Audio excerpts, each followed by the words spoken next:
Para a leitura do Evangelho de Marcos, capítulo 4, leremos a partir do verso 35.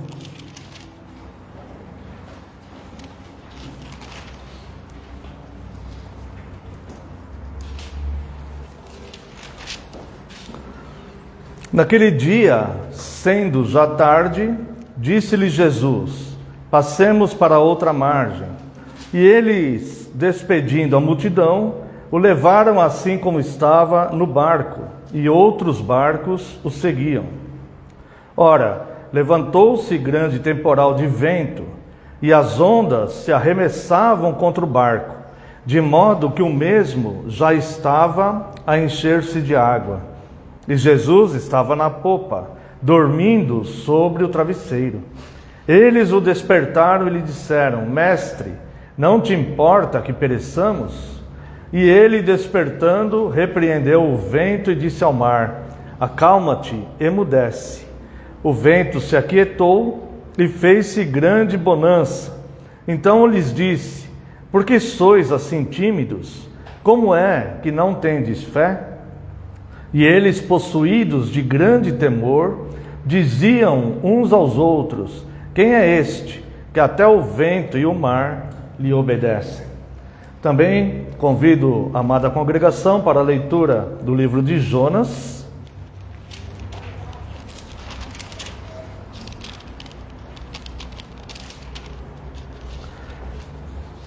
capítulo 1, versos 4 e 5. Mas o Senhor lançou sobre o mar um forte vento, e fez-se no mar uma grande tempestade, e o navio estava a ponto de se despedaçar. Então os marinheiros, cheios de medo, clamavam cada um ao seu Deus, e lançavam ao mar a carga que estava no navio, para o aliviarem o peso dela. Jonas, porém, havia descido ao porão e se deitado, e dormia profundamente. E quero ainda convidar a amada congregação para a leitura do primeiro livro dos Reis, capítulo 17,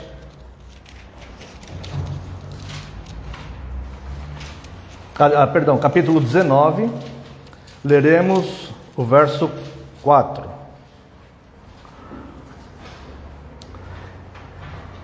Ele mesmo, porém, se foi ao deserto, caminho de um dia, e veio e se assentou debaixo de um zimbro, e pediu para si a morte, e disse: basta, toma agora, ó Senhor, a minha alma, pois não sou melhor do que meus pais. Deitou-se e dormiu debaixo do zimbro.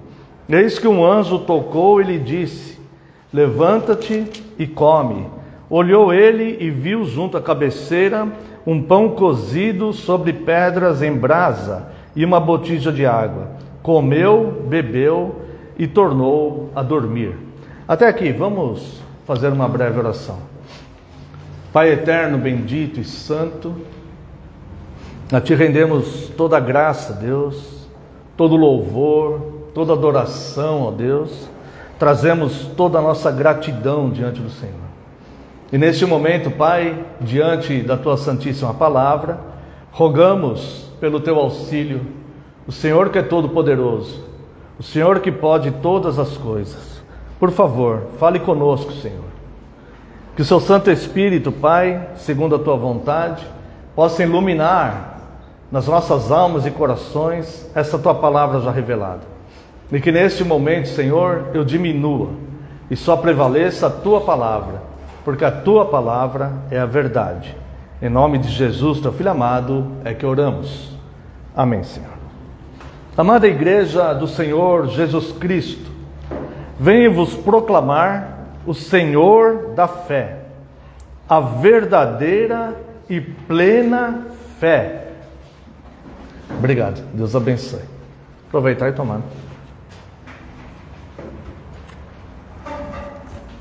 A verdadeira e plena fé. Esta fé plena e verdadeira, ela elimina o desassossego da alma. Ela revigora o ânimo e a disposição. e ela renova as forças para que possamos enfrentar e vencer a dinâmica da vida. O apóstolo Paulo, em sua carta aos Coríntios, diz que não são poucos os que dormem na fé. Ele faz essa declaração na primeira carta aos Coríntios, capítulo 11, verso 30. Lemos 3 textos. O Senhor Jesus dormindo num barco, Jonas dormindo num barco e Elias dormindo embaixo de um zimbro. Qual a diferença entre o sono de Cristo, o sono de Jonas e o sono de Elias? Ao meditar nisso, espero que nós possamos tirar lições práticas sobre as nossas vidas, a nossa rotina. Qual a diferença entre o sono de Cristo, de Jonas e de Elias? Jonas dormia, pois estava fraco e cansado. Dormia porque estava fraco e cansado. E o que deixou Jonas fraco e cansado foi o ato de tentar fugir de Deus.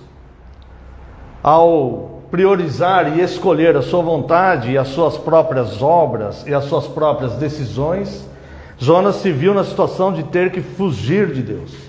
E isto aniquilou suas forças e por isso ele caiu num sono profundo, num sono tão profundo que ele não percebeu que o barco ia a pique, o barco ia naufragar. Os marinheiros estavam desesperados, jogando o peso do barco no mar, tentando algum recurso para se manter na superfície. Mas Jonas nem sequer percebia, ele não percebeu o perigo, porque ele estava exausto, porque o que ele escolheu fazer é cansativo, exaustivo e impossível obter êxito, impossível para qualquer homem. Era tentar fugir de Deus para manter a sua própria vontade. Elias dormia porque estava abatido pelo medo, pela tristeza e o desânimo. Todos nós conhecemos tanto a história de Jonas como a história de Elias. A história de Jonas, caso alguém não conheça, Deus o mandou pregar em Nínive e ele se recusou, ele não queria. Por isso ele fugiu para Tarsis e comprou a passagem e estava naquele navio que enfrentou aquela tempestade enquanto ele dormia. Elias enfrentou os profetas de Baal, Elias enfrentou Acabe e Jezabel. Jezabel era a mulher do rei Acabe, que era devota, digamos assim, do falso deus Baal. E Jezabel prometeu matar Elias porque ele enfrentou os profetas de Baal. Elias então dormia porque estava abatido pelo medo, pela tristeza e pelo desânimo. O que o levou a isso? Não foi propriamente a ameaça de Jezabel, irmãos. O que levou Elias a isto, se você analisar bem o texto, foi a conclusão pessoal equivocada que ele tirou dos fatos, onde ele achou que só ele restava de fiel, onde não havia mais nenhum outro homem fiel a Deus na terra. Ele achava que todos tinham se dobrado a Baal e ele tinha ficado sozinho naquela luta. Mas ele não percebeu, ele não entendia que Deus havia preservado. Se você olhar aqui em primeiro livro dos Reis, 19, verso 18, também conservei em Israel 7.000, todos os joelhos que não se dobraram a Baal e toda a boca que não o beijou. Elias, ele tirou uma conclusão equivocada daquele fato. E essa conclusão que a sua própria mente produziu, o desanimou. E ele chegou ao ponto de pedir a Deus a morte. Deitou-se embaixo do zimbro e pediu a Deus a morte. Jesus dormia o sono restaurador da tranquilidade, porque ele sabia bem o Deus soberano a quem ele servia. Era fato que a tempestade estava açoitando o barco também onde ele estava. Mas Jesus não estava fugindo de Deus. Ao contrário, Jesus estava servindo a Deus. E Jesus então dormia o sono restaurador da tranquilidade, porque sabia bem que o Deus soberano conduz todas as coisas. E como Deus conduz todas as coisas? Em plena harmonia com os seus propósitos. Quero considerar com os irmãos, nestas 3 experiências, o sono de Jonas, porque estava exausto de tentar fugir de Deus, o sono de Elias, que estava abatido, deprimido, decepcionado, porque tirou uma conclusão pessoal. Ele não conhecia o propósito de Deus para aquilo. E o sono tranquilo e restaurador de Cristo, que estava totalmente confiante, sabendo que Deus era soberano sobre todas as circunstâncias, inclusive a tempestade que abatia o barco. Ele sabia que não ia naufragar. Quero considerar com os irmãos nessa experiência de Elias, Deus cuidando do seu servo e conduzindo o curso dos eventos ao mesmo tempo. Elias começou bem. Antes de tirar a sua conclusão pessoal, ele agia com fé, porque a exemplo de Cristo, ele confiava em Deus também. Então eu quero que os irmãos percebam nesta pequena meditação a diferença entre o Elias antes de tirar a sua conclusão pessoal, o Elias que vivia de fato pela fé, e o Elias que tirou uma conclusão pessoal e resolveu entregar os pontos. O Elias com sono, que pediu para si a morte, e o Elias disposto e ativo. Quero convidar a amada congregação, aqui no mesmo livro de 1 Reis, o capítulo 17. Vamos ler o verso 1. Então Elias, o tesbita, dos moradores de Gileade, disse a Acabe: tão certo como vive o Senhor, Deus de Israel, perante cuja face estou, nem orvalho nem chuva haverá nestes anos, segundo a minha palavra. Veja que ousadia que Elias teve. Ele enfrentou o rei. Ele foi falar com o rei. Ele fez o que tinha que ser feito naquela época para resgatar aquela nação daquela profanação, daquele culto idólatra que o rei, principalmente a rainha, a esposa de Acabe, Jezabel, estavam promovendo na nação. Ele foi diretamente ao rei, com ousadia. E é tão interessante observar isso aqui, irmãos, que ele confiava tanto, que ele faz uma profecia ao rei, dizendo que por aquele período de 3 anos, nem orvalho, não cairia chuva nem orvalho na terra, e ele fala, segundo a minha palavra. Este é o Elias ativo. Não que nós devamos usar hoje segundo a minha palavra, porque as escrituras já estão completas e a revelação toda está completa. Mas nós devemos viver segundo a palavra de Cristo, para que os nossos sonos sejam também restauradores. Elias, ele teve coragem para obedecer a ordem para sair. Veja o verso 2 aqui do capítulo 17. Veio-lhe a palavra do Senhor dizendo: retira-te daqui, vai para o lado oriental e esconde-te junto à torrente de Queribe, fronteira do Jordão. Elias, ele teve a ousadia de falar com o rei, e Deus o protegeu, porque Deus havia concedido este dom extraordinário a Elias, e Deus conhecia a intenção de Elias. Deus sabia que Elias estava com zelo por Deus, pela sã doutrina, pela verdadeira adoração, combatendo todo aquele mal que estava sendo colocado na nação. E obviamente Deus sabia que Elias, a partir daquele momento, tinha assinado, humanamente falando, tinha assinado uma sentença de morte.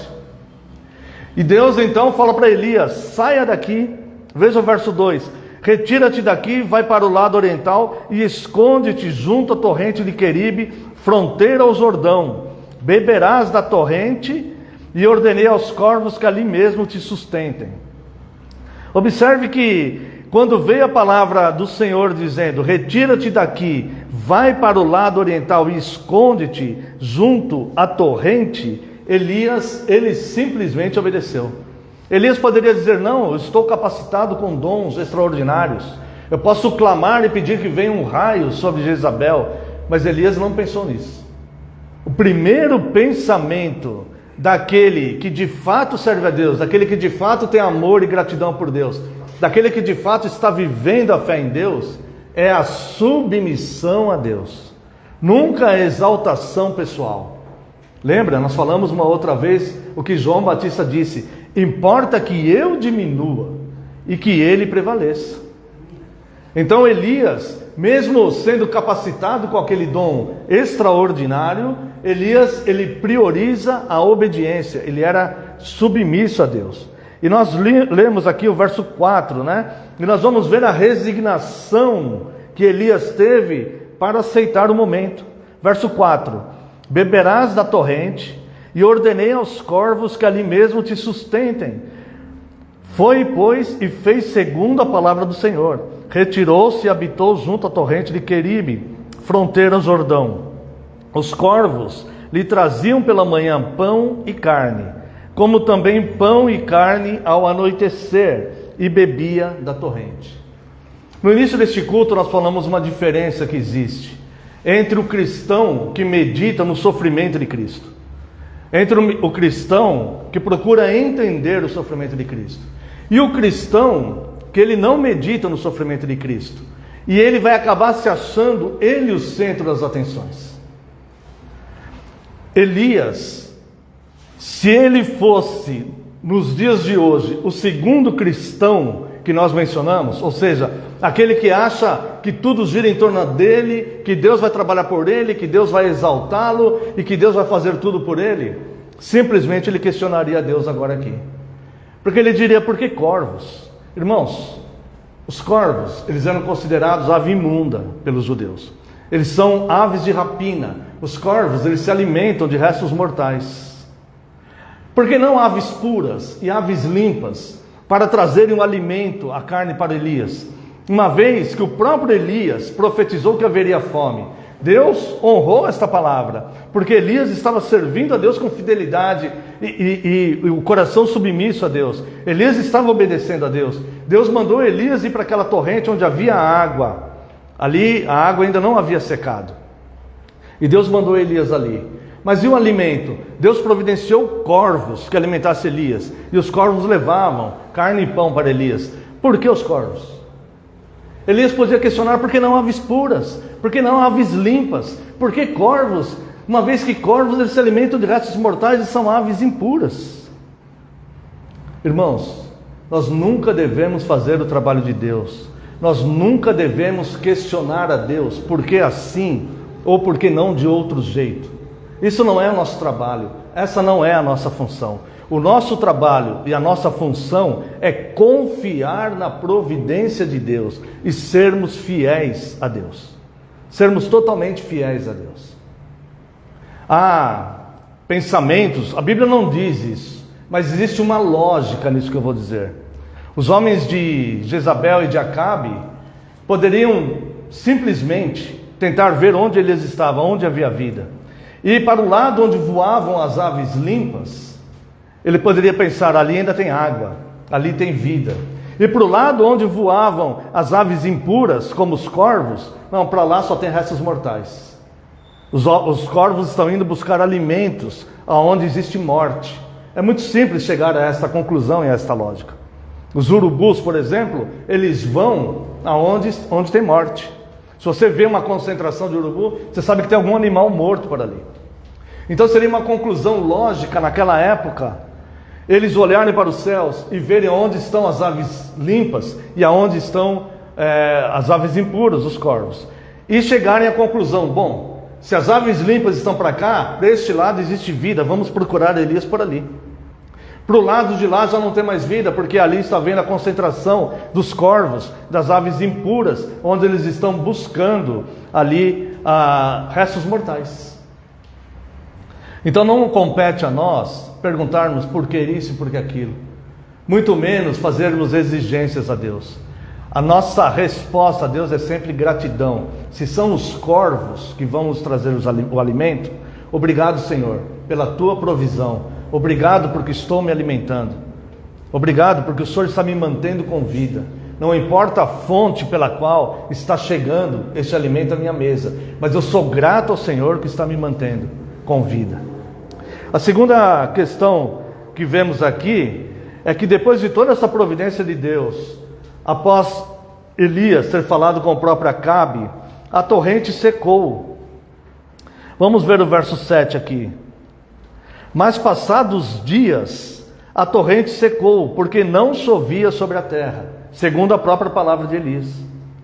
Então, a torrente secou, ele ficou alguns dias, nós vemos ali a providência de Deus, que o levou para o lugar onde havia uma torrente de água, e Deus então providenciou os corvos, que mandassem o alimento, e com essa providência Deus o mantinha vivo, alimentado, e também protegido dos homens de Acabe, e de Jezabel.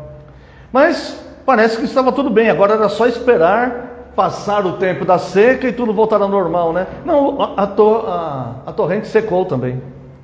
São coisas da dinâmica da vida, são coisas que vão acontecendo na vida que nós não entendemos. E o cristão, vou usar de novo aquele termo mimado, ele vai ficar constantemente questionando a Deus, quando na verdade a palavra que mudou o mundo é: o justo viverá por fé. Bom, se Deus secou essa torrente aqui, tá certo, eu vou ter que correr, eu vou ter que providenciar alguma coisa, eu vou ter que fazer alguma coisa, mas eu continuo confiando na providência. Mudou aquele meu estado de conforto, aquele meu estado de esperar, aquele meu estado de inatividade, agora eu vou ter que passar para a ação, agora eu vou ter que pensar, agora eu vou ter que trabalhar, agora eu vou ter que buscar em outras fontes, mas eu continuo confiando no Deus da providência. Alguém poderia dizer: agora eu vou morrer, porque acabou a água, secou a torrente.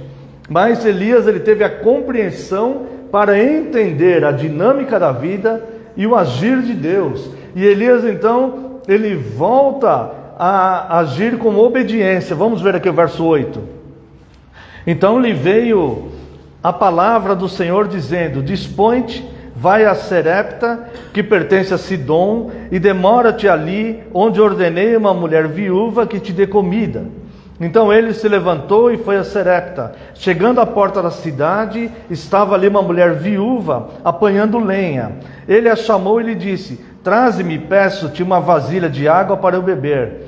Indo ela a buscá-la, ele a chamou e lhe disse: trazei-me também um bocado de pão na tua mão.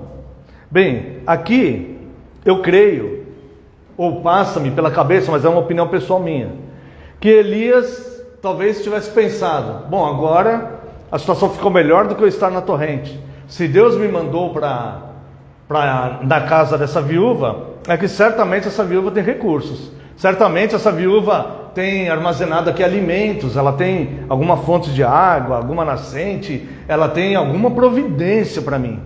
Por isso que Deus me mandou aqui. Então quando ele chega lá, a mulher está cortando lenha e ele fala para a mulher: vai, faz um bocado de pão aí para mim, um bolo, e me traz um bocado de pão aqui. Mas ela não tinha esses recursos todos. Veja aqui no verso 12. Porém ela respondeu: tão certo como vive o Senhor teu Deus, nada tenho cozido, há somente um punhado de farinha numa panela e um pouco de azeite numa botija. E vês aqui, apanhei 2 cavacos e vou preparar esse resto de comida para mim e para meu filho, comê-lo-emos e morreremos. Então aquela viúva, ela de fato também não tinha recurso. Então Deus tirou Elias, irmãos. Procure relacionar isso com a vida de qualquer pessoa nos dias de hoje. Deus tirou Elias no momento de seca, onde a terra estava passando por seca.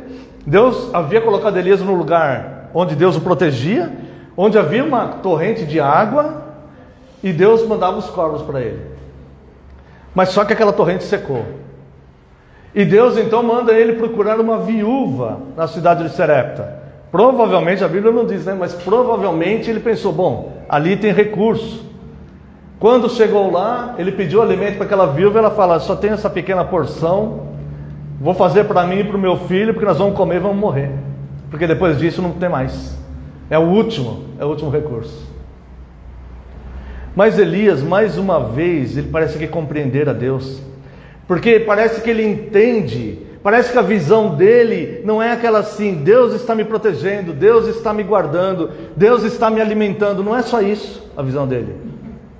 Deus está preocupado com essa viúva. Se Deus me mandou aqui, é porque Deus tem alguma coisa com essa viúva. Talvez essa viúva tenha orado a Deus por alguma coisa e eu sou a resposta de oração para essa viúva. Foi por isso que secou a torrente de água. É por isso que aquele lugar onde eu estava de conforto, onde eu achei que ia ficar até o final, talvez por isso que eu não estou mais lá, inativo, inoperante, inútil. Eu sou o servo e Deus é o Senhor. E quem sabe, irmãos, quem sabe, Elias não tenha pensado, acho que essa mulher no seu desespero clamou pelo seu filho. Senhor, eu vou morrer. Quem sabe não foi isso? Sabe por que eu penso isso? Porque o resto do texto aqui, parece que Deus vai mostrar a glória dele para aquela mulher justamente numa situação que vai acontecer aqui com o filho dela. E aí, Elias então, ele não vai reclamando, ele não vai questionando, ele falou, Senhor, por que o Senhor me tirou daquele ribeiro, por que o Senhor fez secar a água daquele ribeiro? O Senhor pode todas as coisas, o Senhor poderia manter uma nascente ativa naquele ribeiro até passar esse período de seca, mas se o Senhor me mandou aqui, eu vou fazer essa mulher servir ao Senhor. E eu vou ensinar para ela preceitos básicos e elementares da fé. E olha só o que Elias acabou fazendo aqui, irmãos. Versos 13 a 16. Elias lhe disse, não temas. Esse é o primeiro princípio. Não temas. Confia em Deus. Lembra? Que você diminua, que ele cresça. Não temas. Confia na providência dele. Quem estava dormindo tranquilo, dos três que nós vimos, quem estava dormindo tranquilo era Cristo, porque ele não temia, ele sabia do poder de Deus para acalmar aquela tempestade, ele mesmo tinha esse poder. E Elias diz aqui para a mulher, primeira coisa, verso 13, não temas, vai e faze o que disseste, mas primeiro faze dele para mim um bolo pequeno e traz-mo aqui fora, depois fará para ti mesmo e para teu filho, porque assim diz o Senhor, Deus de Israel, a farinha da tua panela não se acabará, e o azeite da tua botija não faltará, até o dia em que o Senhor fizer chover sobre a terra. Confia nessa palavra. Em vez de dar para você e para o teu filho primeiro, confia e dá para mim primeiro. Não são poucas as vezes, irmãos, que Deus age assim na nossa vida. Não foi assim com Abraão? Pega Isaac, teu filho, e sacrifica ele para mim. Como isso, irmãos? Meu filho, como isso? Como? É uma fé até difícil de entender, essa fé de Abraão. Confesso que se eu fosse o Abraão, eu ia vacilar na fé, eu ia perecer na fé. Mas Abraão foi lá. E imagina a vozinha do filho dele. Imagina um pai que ama seu filho levando lá, obedecendo a Deus. Machado, lenha, né? Imagina a voz do menino. Pai, o senhor está com a lenha aí, o machado, mas cadê o cordeiro? Sem saber que era ele mesmo. E a resposta de Abraão, o pai da fé, né? Não é à toa que é chamado pai da fé. Quando nós vemos esses títulos, né? Pai da fé parece ser tão simples, né? Mas não, irmãos, não. Nunca foi simples para ninguém. E Abraão, então, ele responde a resposta da fé: o Senhor proverá. O Senhor proverá. Qual era o desejo de Abraão? Senhor, poupa meu filho. Senhor, o Senhor me pediu isso, eu sirvo ao Senhor, mas poupa meu filho. Irmãos, Deus nunca aceitou sacrifício humano.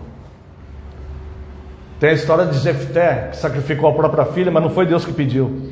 Dizem uns que ele não sacrificou, né? O texto deixa entender que ele sacrificou, mas não foi ele que pediu, foi um voto de tolo precipitado que Jefté fez. Esse assunto para outro sermão. E Abraão, então, ele fala para Isaac: Deus proverá.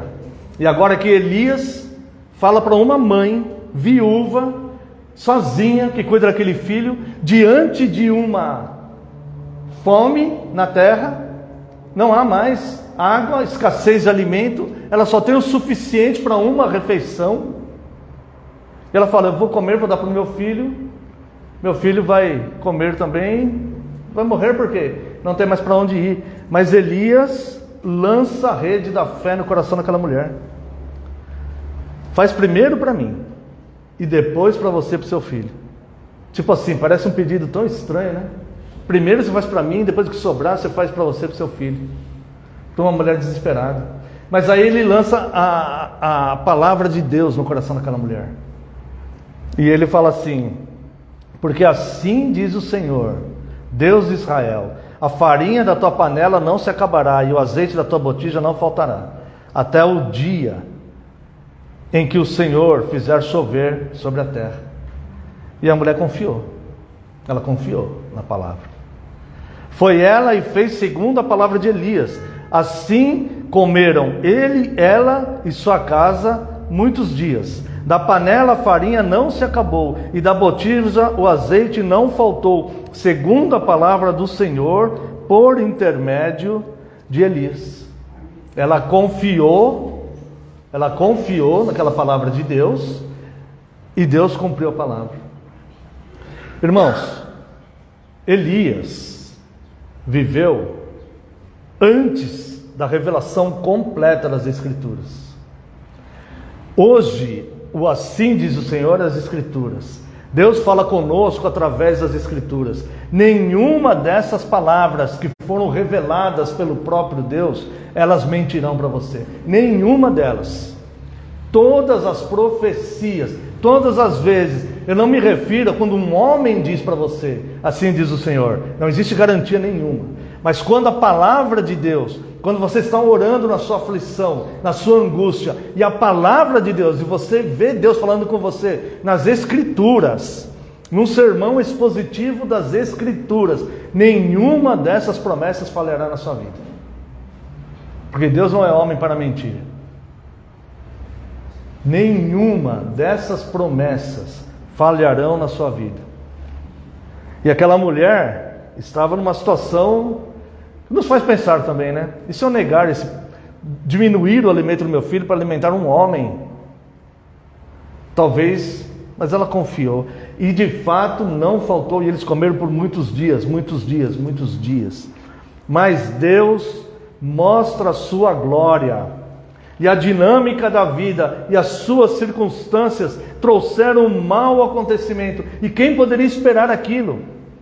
Mais uma vez, parecia que a providência de Deus estava definida e era assim, e podemos nos acomodar, e podemos descansar, e podemos ficar acomodados aqui. Parece que era assim, mas a vida cristã é dinâmica, a vida com Deus é dinâmica, confia todos os dias na providência diária de Deus. E a exemplo da torrente lá, que parece que ia ficar assim o tempo todo, a torrente secou. Vamos para a viúva deve ter recursos. Chega lá, a viúva não tinha recurso, secou também. Vamos confiar em Deus. Deus providenciou que não faltaria o alimento da panela, estava tudo bem. De repente vem um mau acontecimento na vida daquela mulher que creu, naquela mulher que serviu a Deus. Veja aqui os versos 17 e 18. Depois disso adoeceu o filho da mulher, da dona da casa, e a sua doença se agravou muito, tanto que ele morreu. Então disse ela a Elias: que fiz eu, ó homem de Deus? Vieste a mim para trazeres à memória a minha iniquidade e matares o meu filho? Eu lembro que eu fiz um outro sermão sobre esse texto no passado, e nós comentamos naquela vez que essa mulher, nós vemos Deus mostrando a glória dele aqui para essa mulher. Deus, em nenhum momento ele perdeu o controle. Deus é o dono da vida. Deus é o dono do manancial da vida. Aquela criança morreu aos olhos dela, aos olhos do pai, fisicamente, mas Deus é o dono da vida. Aquela criança continuava viva, mas havia um propósito tão definido de Deus ali, de levar Elias até lá. A providência de Deus em cuidar daquela mulher não passava apenas de alimentar ela no período da fome, não era só isso. Havia algo nela que precisava ser tratado, senão a morte de fato seria eterna. Não seria apenas uma morte física. Mas da mesma forma que Deus teve que chacoalhar o Elias, fazendo acabar a fonte de água, para que o Elias pudesse sair, entender e servir a Deus, assim Deus tinha que chacoalhar aquela mulher. Porque aquela mulher que até poucos dias atrás estava totalmente desesperada e angustiada, porque não haveria mais alimento para o seu filho, e agora creu na promessa, e aquela panela produzia farinha que não acabava mais. Ela ia se acomodar ali também, como Elias ia se acomodar no rio. Mas Deus tinha que tratar aquela mulher. E olha a primeira coisa, quando acontece essa tragédia na vida daquela mulher, olha a primeira coisa que ela relaciona e que ela pensa aqui. Olha o que ela fala para Elias no verso 18. Então disse ela a Elias: que fiz eu, ó homem de Deus? Vieste a mim para trazer à memória a minha iniquidade e matares o meu filho? Elias não era onisciente. Elias nem sabia que aquela mulher tinha uma iniquidade. Elias simplesmente estava servindo a Deus e nem imaginava nada daquilo. Mas quando aconteceu aquilo, ela relacionou aquela tragédia ao pecado dela. Olha, Deus fez um milagre aqui. Alimentou meu filho, que ia perecer pela fome. E Deus então chacoalha ela. Deus chacoalha, Deus manda um tsunami na alma daquela mulher. Acorda, mulher. Porque seu filho vai ser alimentado materialmente. Mas, segundo esse teu estilo de vida, segundo essa situação que você está vivendo, vai perecer eternamente. A vida que eu quero te dar não é só essa que a farinha está providenciando no seu corpo físico. Eu quero que você viva. E sua família, seu filho. E aí então, lá vai o Elias de novo. Deus move o tempo, o coração, a mente dos poderosos, as aves, todas as criaturas imundas. Deus move todas as coisas. Deus move os fenômenos naturais. Deus manda uma nascente produzir água. Deus manda uma nascente parar de fabricar água. Deus manda a farinha se multiplicar dentro de uma panela física e a farinha não acabar. Deus faz tudo isso. Mas aos olhos dos homens parece que sempre tem situações onde tudo parece que está perdido. E mais uma vez parecia que estava tudo perdido. Como parecia que estava tudo perdido no mundo, quando a igreja se desviou tanto, até que Deus faz aquele homem ler, no século XVI, o justo viverá pela fé. Uma frase trouxe a força para fazer tudo aquilo. E mudar o mundo, mudar a igreja, fazer a igreja voltar para Deus, mudar o mundo, mudar a vida das pessoas, mudar a qualidade das coisas. E aqui parecia que estava tudo perdido. E a mulher então fala: você veio aqui para trazer à memória a minha iniquidade? Para eu ver que aconteceu tudo isso, porque de fato eu tenho uma vida de pecado. E aí o Elias diz para ela, verso 19: dá-me o teu filho. De fato, irmãos, Elias demonstrava muita fé antes de tirar suas conclusões precipitadas contra Deus. Parece inacreditável que um homem como Elias, que viu e mandou fazer tanto milagre, porque ele tinha esse dom extraordinário. É inacreditável que este homem depois foi se entregar a uma depressão, a uma tristeza, a um desânimo, e pedir a Deus a morte e dormir, só querer dormir e não querer mais ser útil. É inacreditável. Mas Elias era um ser humano, como qualquer um de nós. Mas Deus continua fortalecendo, e a gente está caindo e Deus vai levantando. E aqui a mulher então fala para ele: você veio trazer à memória a minha iniquidade. E ele diz: dá-me teu filho.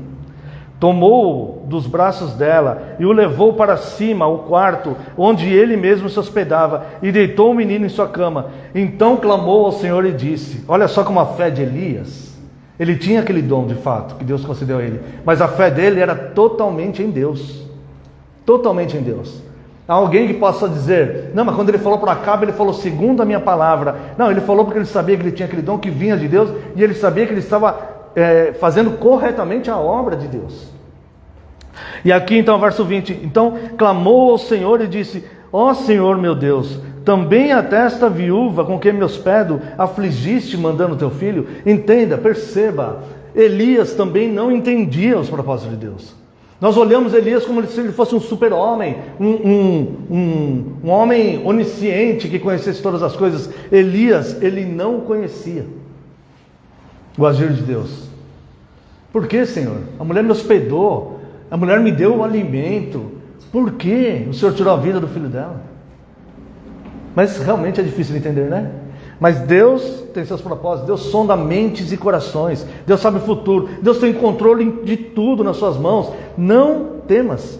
Foi a primeira coisa que ele mesmo falou para a viúva: não temas. Então clamou o Senhor e disse, verso 20, ó Senhor Deus meu, também até esta viúva com quem meus pés afligiste, matando-lhe seu filho. E estendendo-se 3 vezes sobre o menino, clamou ao Senhor e disse, ó Senhor meu Deus, rogo-te que faças a alma deste menino tornar a entrar nele. E aí Deus ouviu a oração.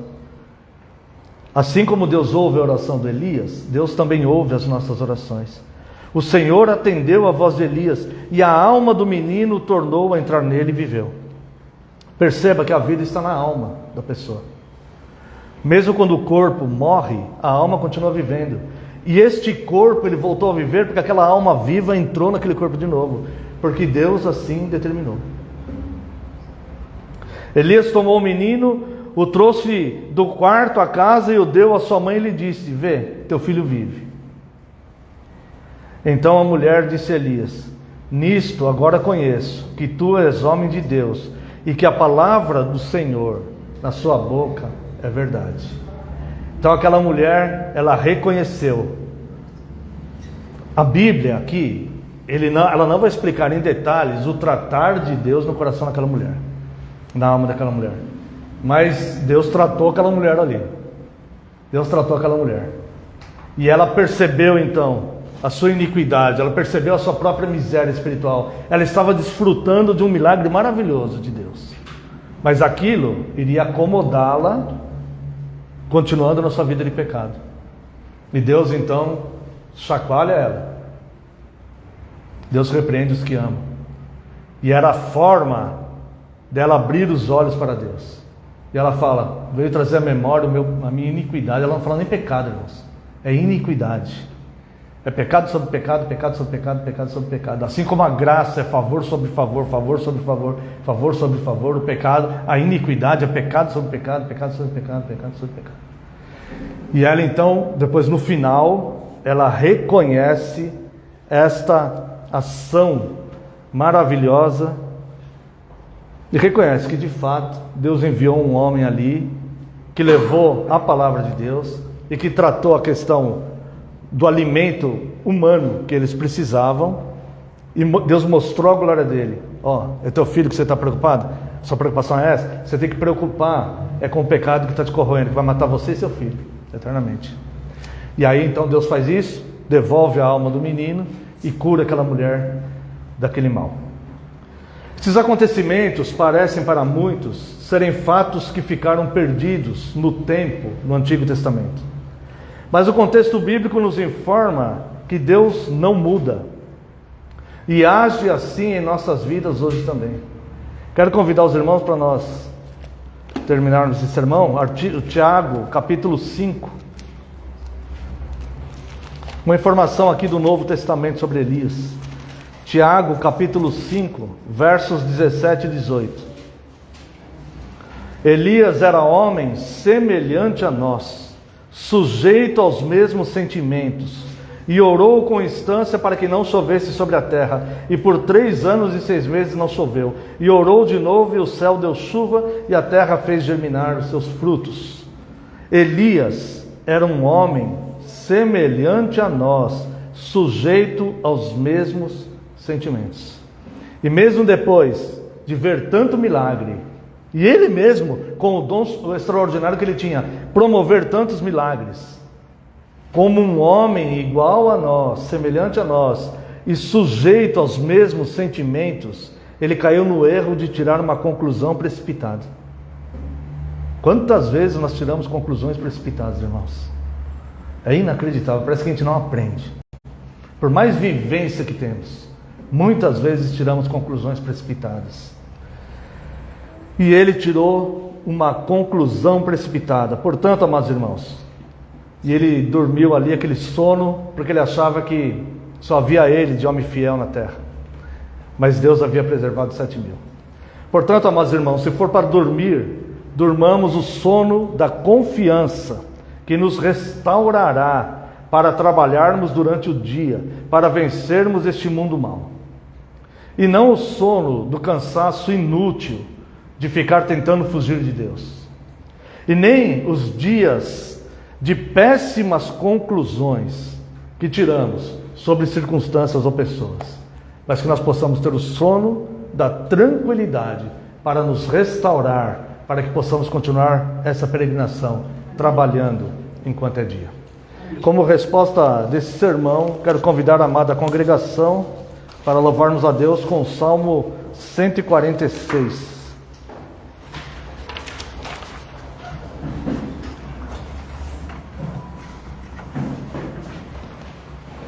Aleluia, ó minha alma, glorifica o teu Senhor. E durante a minha vida cantarei seu louvor.